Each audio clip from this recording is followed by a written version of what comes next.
akeladraconis. The questions are as follows.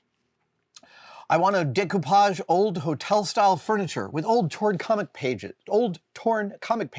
to create decoupage lamps, etc. What are my basic first steps as I acquire materials? I'm supremely new to this, and it will be a stress reliever for the difficult last few years for me. And then akeladraconis says, I'm looking to build a concrete life-size statue of a weeping angel from Doctor Who. I have never worked with concrete before. Any suggestions? Yes.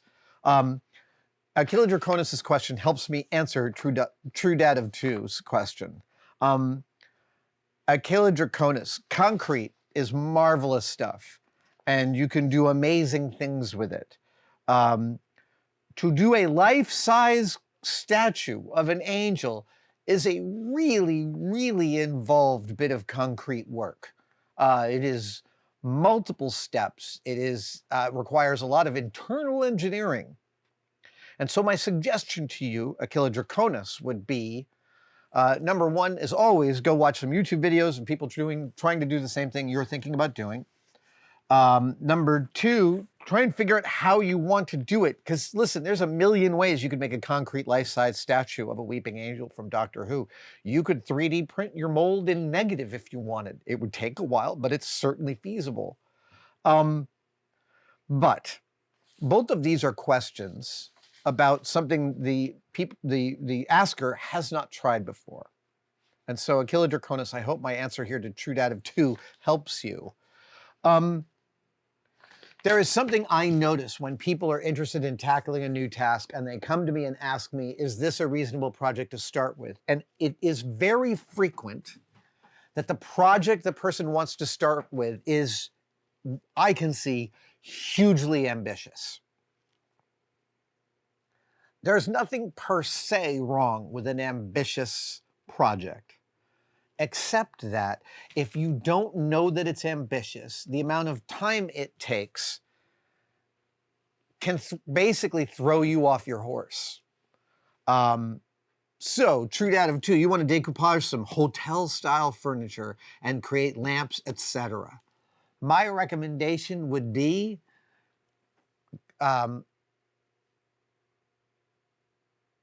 you want to just practice decoupage first.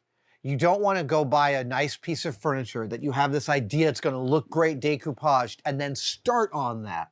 Because if you mess it up, you've messed up the thing that you've purchased to get your final product. My recommendation is to start cheaply. Literally, go just start decoupaging 2-liter soda bottles. You totally could. Compound curves are not trivial.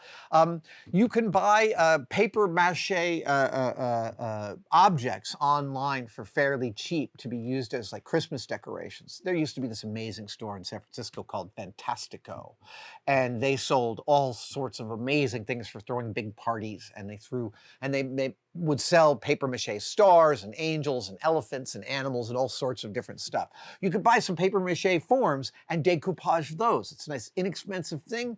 And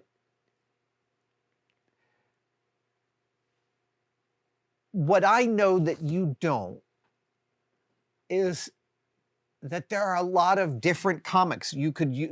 How do I say this? I kind of like, the advice I want to give you is advice that will bring you to your own point of view. That's it. So there's multiple modalities here. One is decoupage, is applying paper with some glue, probably a PVA glue or something like that, on compound curves. That's the hard part, right? Doing flat surfaces, that's easy. But on compound curves. So you want to, one, just start practicing that so that when you have comic pages you care about, you can start to adjust where they land because you now know how things will change as you apply them to a surface. So that's one modality to get good at before you start trying an object that you care about. The second one is, what are the comics you're going to use? There's a lot of old comics pages. Are you grabbing them from real newspapers on eBay, or are you buying a couple and reprinting them? Both of those are valid ways to do this. But there is an ideal for you out there is an ideal comic color material combination. And I want you to spend some time trying to try different things before you get there. It may be that old comics in a Chinese newspaper is the look you're going for. It may be that, you know, you want to buy an old Sears Montgomery Ward catalog and tear that up and use that for decoupage. But to me, when you want to achieve an object you care about and you want the process to be rewarding, the most important thing is that when you're turning out an object that you care about, when it's time to like, okay, now I know enough of this and I know enough of that, now I want to execute on this thing, and you go get that object, modifying an object is fraught. And modifying something as variegated as a chair is all sorts of, I say this sitting in my holy chair, there's all sorts of different places and approaches, and there's a huge amount of area to cover. So give yourself the time and space to practice both the aesthetic form and the physical application, and then decide upon the object you care about. That's my advice. That's my advice for both of you guys. True Dad of Two also asked, when you started in visual effects, did you ever think you would become a mentor at such a high level in the industry? Well, I'm not positive that I am, but you know, I like to think of myself as an enthusiasm gateway. The film industry is a difficult industry. It's not for everybody, but I love being a communicator of the magic that happens on set. I love visiting sets and talking to the artisans out there. I've said many times that every time Tested walks onto a new movie or television or web set, we just feel like we're widening our expanded family. And that feels really, really lovely. There was a moment early on when I kind of realized that my skills might be unique, might be really useful to me. And it was about 2000 at ILM, and I learned that ILM occasionally sent people to film festivals to talk about stuff ILM related. And I went to the person there and I was like, hey, I'm pretty good at speaking maybe sometimes. And they sent me down to San Jose to a con to give a talk. And then they sent me to the Breckenridge Film Festival. And they even, like, I was even able to work with the photo department to build a slide carousel of a few dozen slides of ILM's process. And then I was giving this talk about special effects and how we did this effect.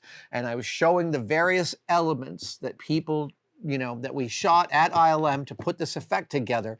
And then I showed the effect. And when the slide went up that showed everything going together, the audience gasped.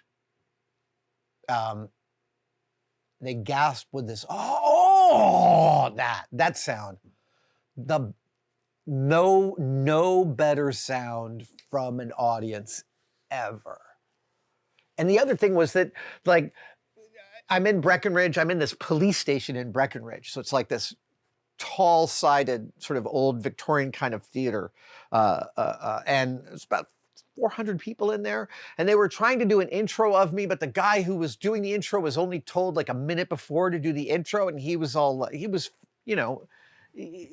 put up, and so he's like, come on out. I didn't get a full intro because it had never been discussed, and so I just started talking about George and when he founded ILM, and I realized that, like, yeah, that I had so grown up, immersed and infused with all of this information and this history of special effects that I was surprised to find it so easy to talk about in front of people on that stage in Breckenridge. So it was a little bit of a harbinger of things to come, and a desire too, right? Look, I want nothing more than to hear that, that sound. No better sound. Thank you for watching. I wanted to talk to you about Tested membership. The Tested members are a key community that we find really, really remarkable. That's very separate from Tested and from YouTube. The Tested members, they buy each other memberships during our live streams. So if you're wondering whether to become a member, watch one of our live streams and someone may just give you one. It is hard to overestimate how much the Tested members actually make possible on this channel. They give us a lot of wiggle room. They give us a huge amount of feedback.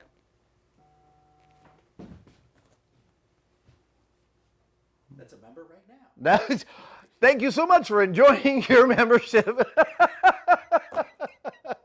Subscription for everything you need to know. And for all the members out there, thank you, thank you, thank you.